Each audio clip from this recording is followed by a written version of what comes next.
ያንተ ሚስት ነበረች አልነበረችም? አዎ ሮዛ የኔ ሚስት ነበረች። ምንድን ነው ያልከው?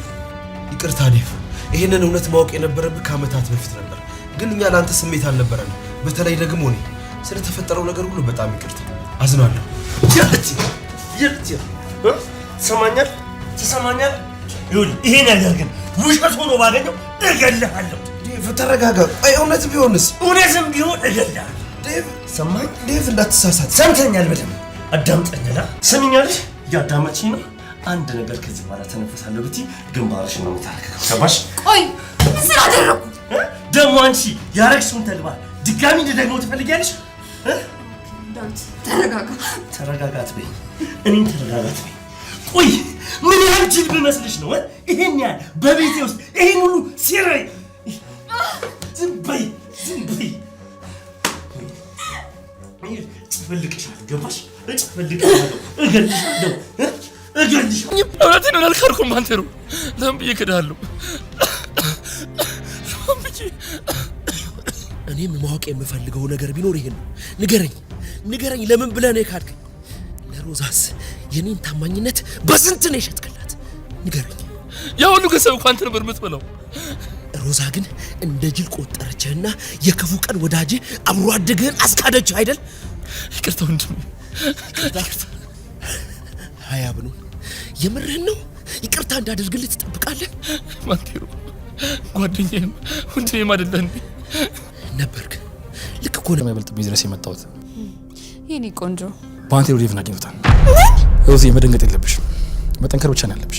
እሺ አሁን ምንድነው የምሆነው? እኔ እንጃ፣ ግን ዳዊት ሲመጣ እዚህ እንዳያገኝሽ። እማዬ ጋር ልሂድ እንዴ? እዛም እኮ ሊያገኝሽ ይችላል። ታዲያ የት ግቢ ነው የምትለኝ? እኔ አንድ ቦታ አውቃለሁ። እኔ ሰላም ጤና ይስጥልኝ ወደ ቻናሌ ቤተሰቦች እንዴት ናችሁልኝ? ትንሿ ሙሽራ ሉሊት ድራማ እንግዲህ በክፍል 32 ላይ ዴቭ ሁሉንም ነገር ሰምቷል።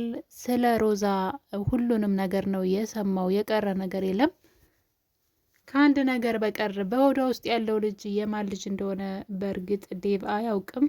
እሷ ግን በሱ ላይ ዝሙት ሰርታ ነው እንግዲህ በትዳሯ ላይ ለዛውም ምንም የማይጠቅም ዱርዬ የሆነ ሰው ነው። እንደምታዩት እዚህ ጋር ባንቴሮ አንቆት የምታዩት ሰው ነው። ስሙን ብዙ አላውቀውም፣ ግን እሷ በተደጋጋሚ ስትጠራው ሰምቻለሁ። እስኪ ለቀጣይ ስሙን ይዤላችሁ እመጣለሁኝ። የሰውየውን ስም አላወቅኩትኝም። ነገር ግን ሰውየው ጋርድ ነው፣ ተደባዳቢ ዱርዬ ነው። እንኳን አይደለም ለትዳር አይደለም አብሮ እኔ እንዴት አይነት ሰው እንዴት በዚህ መጠን ለራሱ ክብር ያጣል? እኔ የሮዛ ነገር ግራ ጋብቶኛል። ምንድን ይባላል መሰላችሁ ከነተረቱ ለአህያ ማር አይጥመው ይባላል። እና ሮዛ እንደዛ ናት። ቆይ ምን አስባ ነው? ቆይ ህይወቷን እንደዚህ ምስቅልቅል ያደረገችው በራሷ እጅ። ሰው እንዴት ማንም ሰው ሳይነካው በራሱ እጅ የራሱን ህይወት ያበላሻል?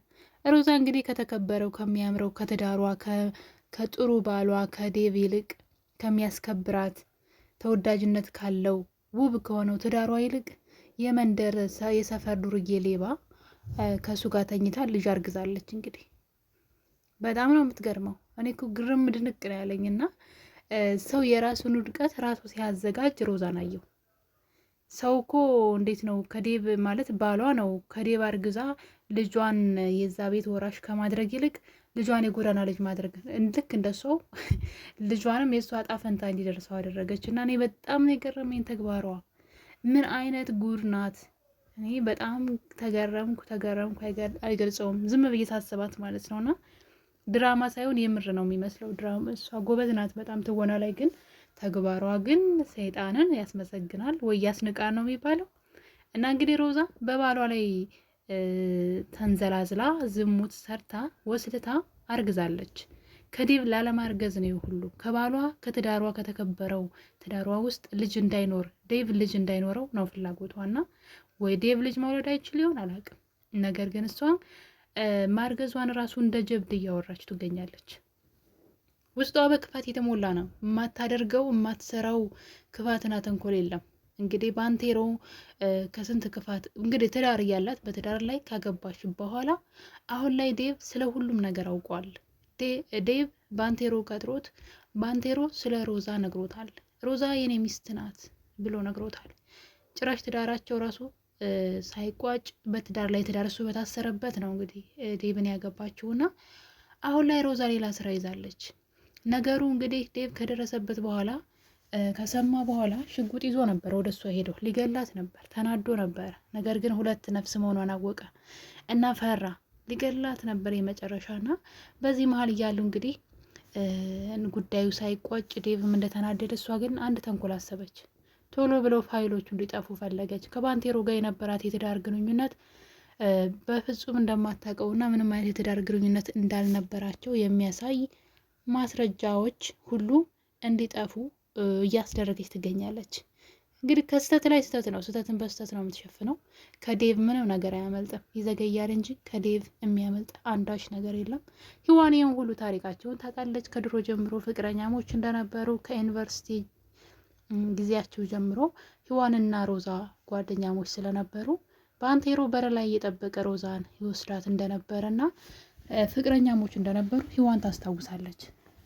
ከዛ ስለነሱ እያንዳንዱ ነገር ስለምታውቅ አሁን ላይ መረጃዎች እንኳን ብታጠፋ ባንቴሮም ለዴቭ እውነቱን ነግሮታል። ምክንያቱም ለዴቭ እውነቱን የነገረው ስለሚወደው ነው።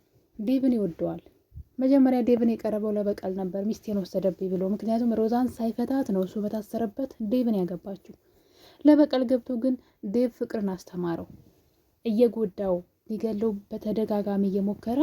ነገር ግን ዴቭ በወደቀ ጊዜ እንኳ ሮዛ እንደ ቆሻሻ አይታው ስታንቋሽሸው እሱ ግን ውጭ ሀገር ድረስ ሄዶ እንዲታከም አድርጎ ሰው አደረገውና የፍቅርን ልክ ስላሳየው ባንቴሮ ተቀየረ። ያ ጭራቅ የነበረው ሰውዬ ሰው ሆነ፣ በቃ ተቀየረ። ለሰዎች የሚያስብ በጣም መልካም ደግ ሰው ሆነ ማለት ነው።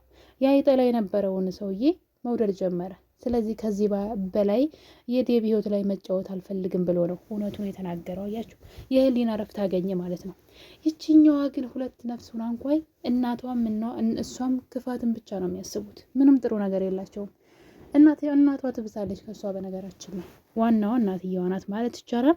እዚህ ትዳር ውስጥ እንድትገባ ዴቭ እንድታጠምደው ያደረጉትም የራሷ የሮዛ እናት ናቸው።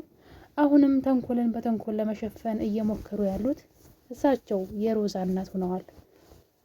ሮዛ እንግዲህ ከሱ ጋር የነበራትን የትዳር ጊዜ የሚያሳዩ ወረቀቶች ሁሉ ፋይሎች እንዲጠፉላት ሰዎችን እየቀጠረች ትገኛለች።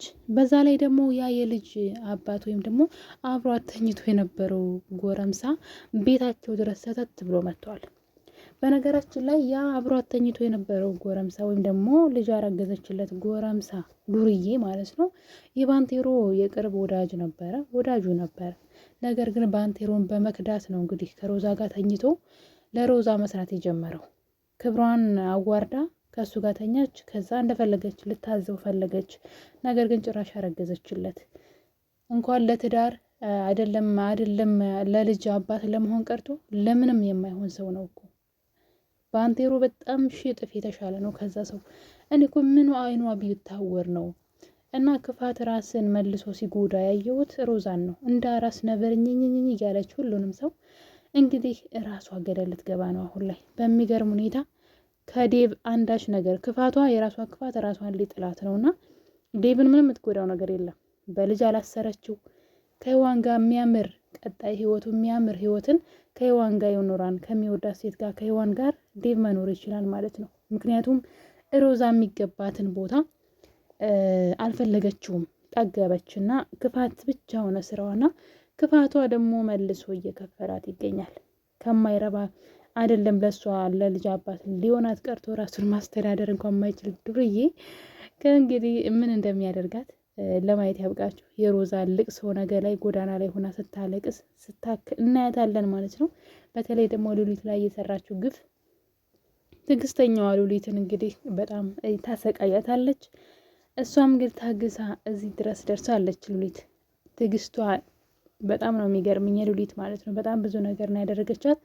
ነገር ግን አሁንም ልቧ በጣም ንጹህና ያልተቀየረች ልጅ ናት። ሮዛ የእሷም ግፍ አለባት። ዴቭ ደግሞ በጣም የምትወደው የድሮ ፍቅረኛው ማለት ጠብቀኝ ብላው ነበር ሄደችው። የህይወት አጋጣሚ ግን ለብዙ አመት ሳይገናኙ ቀርተው በመሀል ሮዛ ጥምዳ ግብታው ነው ሔዋን መታለች። ሔዋን ደግሞ ዴቭን በጣም ነው የምትወደው። ዴቭን በጣም ነው የሚወዳት። አሁን ራሱ ባለትዳር ሆኖ የሚያደርገው ጠፍቶታል። ጭራሽ ትዳሩን ሊፈታ ሁሉ ይፈልግ ነበር፣ ግን ሮዛ ረገዝኩኝ አለችው።